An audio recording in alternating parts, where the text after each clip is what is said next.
I'm Connor Rowland, and welcome to another episode of Masters of Controlled Chaos. And today we're going to be looking at arguably the greatest director of all time, and that is Stanley Kubrick. He is definitely seen as a legend in the film industry. People study him all the time in film school and whatnot, and a lot of people really appreciate his films because he's sort of a unique person in the film industry in terms of he never really did interviews or sort of some rare footage that we see of him. He took so much time in between his movies, and that really sort of shows his meticulousness and also the anticipation of these Kubrick movies, because unlike a guy, say, like Ridley Scott or Steven Spielberg, he really does, in a sense, make masterpiece after masterpiece and doesn't do a movie a year and really likes to take his time. Well, if you're new to the series, that was just my quick intro on Stanley Kubrick. I'm Connor Rowland, like I said. If you're new to the series, essentially every week we look at a director and break him down and talk about like why he is good or she is good. We'll get to some female directors for sure, someone like Catherine Bigelow, for instance. We talk about why they're good, what their best movie is, what my favorite movie of theirs is, and of course the best is subjective, right? What I think is their best. And Kubrick, this was definitely a hard one to pick this year. If you like the video, if you like the series and whatnot, subscribe to the channel so you keep on getting updated. Like the video, that means a lot. And comment below. I love hearing your guys' comments, and I always respond to them because I'm a huge fan of just the community. And that's what I want to build, sort of a community of like-minded people that really want to talk about movies and whatnot. And this week we're looking at Stanley Kubrick. I definitely think he's one of the most influential, arguably the best. He's definitely this pillar of American and British, in a sense, cinema. And because of that, you would think, oh, well, you should have done him first or second or not. But for me, I don't necessarily have a personal connection with Stanley Kubrick, and I was sort of like rubbed the wrong way with him when I actually was first introduced to him. So I hadn't seen all his movies pretty much until recently. Maybe that's my fault, whatnot, but after seeing his movies and really just thinking about them, because I took some time to think about them, they really do stick with you, they really do seep into your mind, and I get why he is so acclaimed and why so many people love him. I get it. A couple things I just want to mention is that the fact that he is a legend, and I say that because he's not making a movie a year, but in the tail end of his career, Full Metal Jacket came out in '87, and then Eyes Wide Shut came out in '99. And then the movie before Full Metal Jacket was The Shining. So you have a 7-year period, and then you have a 12-year period. And then, there's these rumors that he used to try and work on a Napoleon project about the life of Napoleon. And that took him for his entire life. He never finished it. And really just taking his time with these movies and really loves to research, loves to plan. And that's definitely a thing of him. He's definitely meticulous. We see that with some directors, where a lot of directors, they're very control freaks, they're very perfectionists, and the ones that are geniuses work. That's the thing where I wouldn't say direct like Stanley Kubrick, or I wouldn't say direct like David Fincher, but even though these guys are amazing, and I really enjoyed a lot of their movies, but there doesn't necessarily mean you should be like them. He is like Fincher in that sense, Kubrick is like Fincher in that sense, where sometimes there's rumors of him trying to toy with his actors, reverse psychology almost in a sense to get them the way they wanted to. His sets were very much it's very serious, everything serious, not a lot of joking around in a sense. And essentially it was either his way or the highway. He wrote the movies, he directed them, he produced them, and he had an aspect of all these things. So he's definitely sort of that auteur in a sense. But also another thing I want to point out is the thing is that he's in the cinematic sense of the word, cinematic genius, because he's made so many movies that are so influential. And he's one thing I really love about Kubrick, and it's said before, but I really think it needs to be said again and just proliferated, is that he's an amazing filmmaker, not necessarily because he has his own style, it's because he can work in every genre. We've looked at other guys like Wes Anderson and the Coen brothers, where you take a Coen brothers movie, and they've made so many movies in different genres and whatnot, but you can still tell it's a Coen brothers movie to it. It's got a feel, it's sort of their style. And Kubrick really now I'm thinking about, Rob Reiner, that's another good one, who I think had really great stretch of movies in different genres and sort of took himself out of it. Stanley Kubrick does the same thing, where he almost takes himself out of it. He does have some common themes, things like one-point perspective, where it's sort of a singular hallway shot, and almost flipping between genres is sort of his style in a sense, where you'll be getting a Vietnam War movie for Full Metal Jacket, but we knew he wasn't going to go back to that. He was going to do Eyes Wide Shut, this sexual thriller mystery type thing. I definitely think that a lot of his movies could be divisive in a sense. For me, I know personally, 2001 didn't really connect with me. I respect it, and I understand why it's an influential movie, but it didn't connect with me. But then something like Eyes Wide Shut totally connected with me, and I really was engaged with that. But a lot of people were like, "Oh, it's boring. Maybe be cut a few hours or a few minutes here and there." And maybe I agree with that in a sense, but still, he has such an interesting ability to go from genre to genre and not have a distinctive style that continues and pertains throughout the genres, but really services the genre that he needs. So when he's making The Shining, he makes it very disturbing and whatnot. But when he's making Full Metal Jacket in the boot camp scene, he's making it funny in a sense, almost like comedy-esque. So he definitely is very talented in terms of he can go from different areas, but I think that's a lot to do with research and time. Since 1968, he's only made 5 films, that being Clockwork Orange, Barry Lyndon, Shining, Full Metal Jacket, and Eyes Wide Shut. So there was a lot of anticipation when you see his movies from 68 to 99. There was only 5 movies, so definitely that lot of anticipation. But he loves to take his time because in 1968, 2001 was such a huge hit. He could afford to have that time and really take it, and he didn't live this extravagant life, very modest. So he could really work and take time into his art and do a lot of research, and you could really see that in his films because you see documentaries like Room 237 that have all these different theories about The Shining, and there's so many theories about his movies and what they mean, and because a lot of them definitely tackle these huge topics because there is a sort of linear story that he follows, but you start to question, well, if this guy spent 12 years on Eyes Wide Shut, he's not just supposed to make you take it in once, he's made you take it in multiple times, and he really wants you to dissect it because he put all that effort, 12 years of effort into this movie. Well, there's more than just a regular storyline. He would be done soon by then. So that's just a few things why I think Kubrick's good. So it's not necessarily an interesting style. He doesn't necessarily work with a lot of the same people. But he's definitely a producer, a writer, director. He's got sort of the whole thing. He's the very top. He actually does a lot of his own marketing for his movies as well. So he actually controls aspects, what he wants to see, trailers, all that sort of stuff. So he's really sort of a fantastic filmmaker in that sense, where he controls all these things and really makes it his art the way he wants to, because he really is an artist in that sense, where he's not making sort of family-friendly, generic, passable movies. He's really making challenging movies that require you to think about it when you're done, and it doesn't give you easy answers. So now let's move over into the best, and for me this is The Shining.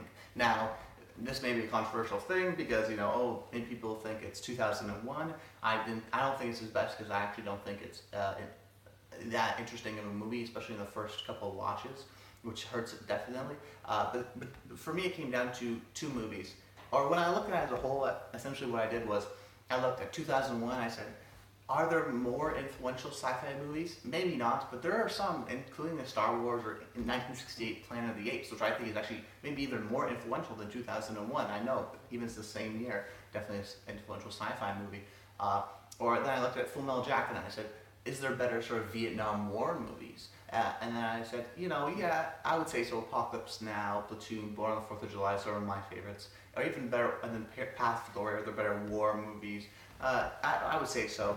But then you looked at Doctor Strangelove, and I think it's the best political satire in the political satire or satire genre by far. Another underrated one is Pain and Gain by Michael Bay, a recent one. Go check that out if you haven't seen it. It's on Netflix. Great movie. Underrated, most underrated movie of the 21st century maybe. And anyways, but Doctor Strangelove definitely the king of that champion in that area. And then Shining, I said, I think is the king in the horror genre. You could say things like Exorcist or even Silence of the Lambs, which is sort of a thriller genre, maybe a horror. That's sort of where they sort of get mixed up. But for me, even though I'm not a huge horror fan, I recognize The Shining's importance. And even though I'm not a horror guy, I was so scared by The Shining, and I was really believed by it, which is why I actually don't like a lot of horror movies, because I find them really cheesy and whatnot. But so at the end of the day, I sort of decided that The Shining will win because The Shining is the best in a bigger genre compared to Strangelove, which is a political satire in that smaller genre. But we can't take away the fact that Doctor Strangelove is a fantastic movie. They sort of have that both spots. But let's go move into a little bit what The Shining, what makes it, why I think it's best. And one word that I think of it when I'm talking about The Shining is disturbing. This is a unsettling and creepy film that just really gets in your head. Kubrick, what I love about him is that he's not necessarily a dialogue-heavy guy, or he's not necessarily worried about the words in a sense. He uses movies as a visual storytelling medium. That's why when we see the scene with Jack Nicholson and Jack Torrance's character, and he's hugging that, or he's kissing the naked lady that turns and rots to the old lady, and it's like, oh, gross, that visual image. You know, the visual image at the very end when he's frozen, that stuff sticks with me. You know, of course, the iconic "Here's Johnny" sort of scenario, and then my personal favorite is his son there, Danny, as he goes on the carpet, and that great sound design of the wood and the carpet and the wood and the carpet. And when he turns the corner, the camera follows, so we almost know he's about to see something. And as the camera follows, we see him, and then we see the twins, and then, you know, hi Danny, come play with us, Danny. He's so creepy, so weird, and they pop up throughout the movie. And really, what I love about it is nothing's explained. Nothing's really tied up in a nice, neat bow. Oh, happy ever after, they get safe, the killer's dead. Yeah. It's like, oh no, what happened? And then that sort of twist ending at the end, which I won't spoil if you haven't seen it, which is like, what? It makes you think, it makes you reflect. It caused those great conversations after the movie theater where what does it mean? And which is why something like Room 237 has created this, which, if you don't know, Room 237 is a documentary about theories based on The Shining. So they made a movie about theories based on a movie. So it's like there's so many different theories, a really entertaining watch. It's on Netflix right now. You know, some people say it's based on the Native American genocide. Some people say it's Kubrick's way of hiding and sort of showing the world that he faked the Apollo moon landings. Really interesting stuff. And definitely an entertaining documentary, even though some of the facts are misconstrued and they're not actually full solid, but some of them make you think for sure, and it's like, wow, there's a lot of coincidences. One guy actually superimposed it and played it in reverse, and you see a lot of things that match up, and it's like, very, very strange. But, you know, I'm sure Kubrick doesn't mean to do all this stuff, but maybe he does mean to do some of this stuff, and it really makes you think, which is, I love, one of the things I love about The Shining is that reason, is that it makes you think. And then great performances all around. Shelley Duvall probably being my favorite, even though Jack Nicholson is so perfect for the role. He's just so fantastic in it. But Shelley Duvall, I really think, is the hero of the story. She's even less so than Danny, because Danny sort of has a weird thing. He's sort of you can't trust him. He's sort of creepy, even though he's an innocent child. He's got The Shining, right? Which is something I actually really love. The Shining book, there's a lot more goose and demons and ghouls, but in the movie, there's a lot less of that. So there's a sort of scenarios where you don't know what's going on. Is it a ghost? What is he thinking?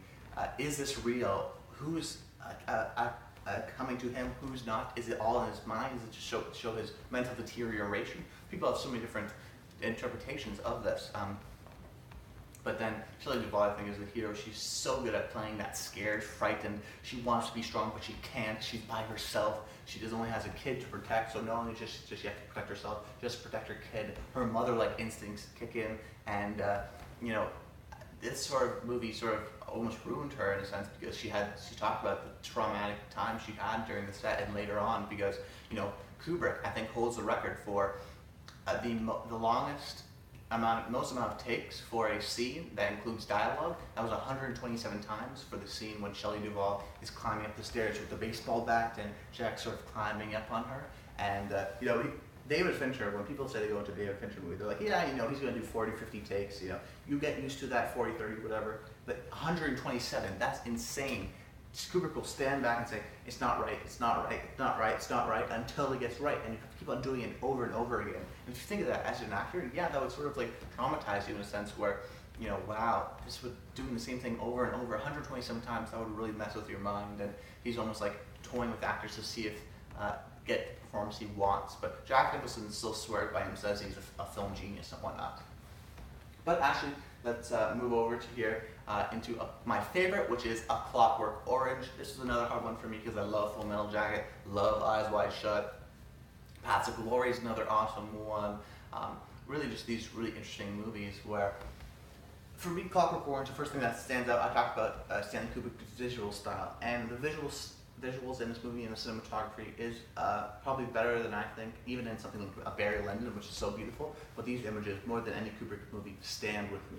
Of course, the amazing opening shot, which is one of my favorite shots in any movie, where you pan out from Alice's face into this whole long hallway of naked, like, sculptures, and you have his gang there all drinking the milk and the hats, and then the sort of eyelashes on the bottom of one eye but not on the other. He's so creepy, he's so weird. Malcolm McDowell carries this movie. But what I really love about this is I actually have made the argument this is that this is a better satire than Doctor Strangelove is. Now, it doesn't seem to be a satire, but I think it is, because Strangelove, you have a very obvious sort of like making fun of it jokes in a sense, but Clockwork Orange, you have the first act, which is all about ultra violence and this shocking, disturbing images and just like rape and murder, and you see how this is such a terrible guy. But then you have the second and third acts where we talk about the government and the lack of sort of responsibility, and we sort of have, in a, Kubrick's commenting on a sense of, we have buffoons running this government and they don't know how to do anything, which is why he's like really chose to take his time on the meticulousness. But that's another thing I like. Something like a Goodfellas, which we talked about, is we don't necessarily see a lot of action, but we see how things work, which is even more interesting than anything else. It's how things work. So in the Goodfellas, we see like how the money goes to where and who's paying and how the mafia runs the town, and the sort of small things. And in this one, Kubrick really shows when Alex goes in, when he has to like strip down and take all this stuff and put this and say this and what are all these questions that they're asking.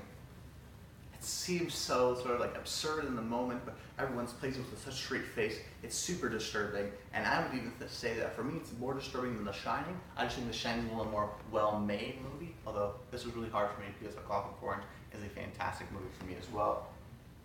But yeah, really, just those second and third halves, you couldn't have without the first half showing that this guy's an insane guy.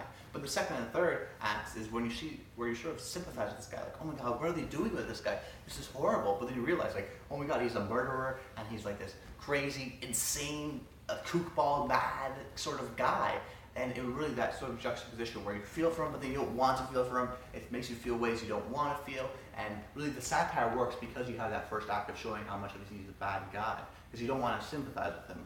And that's why I sort of like movies like that. I like morally complex characters that are unlikable. It really sort of gravitates towards that, seeing something with someone with a new perspective, and really that singing in the rain scene and all these, I think these are some iconic scenes. And of course the language, the dialogue is his best dialogue for sure, because he strips dialogue straight from the book, which is really weird made up dialogue, a mix of like English street language and another language that I'm forgetting, but it's very sort of weird how the writer wrote it and then adapted to the screen.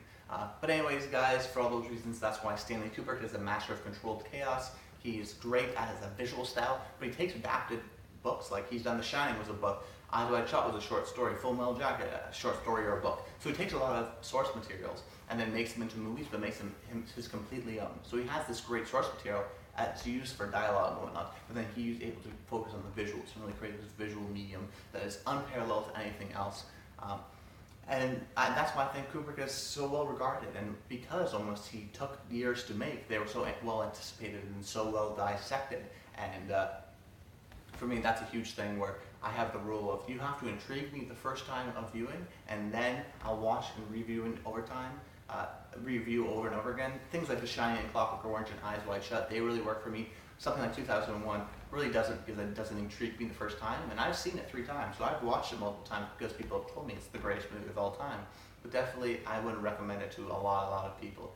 That's it, guys. Make sure you like the video, comment below. I'd love to hear what your favorite Stanley Kubrick movie. Are you in film school possibly? Are you just dissecting them? Tell me maybe some of your theories about The Shining, or what your favorite Stanley Kubrick movie is. Anyways, guys, I'm Connor Roll. This has been Masters of Controlled Chaos, and until next time, stay tuned.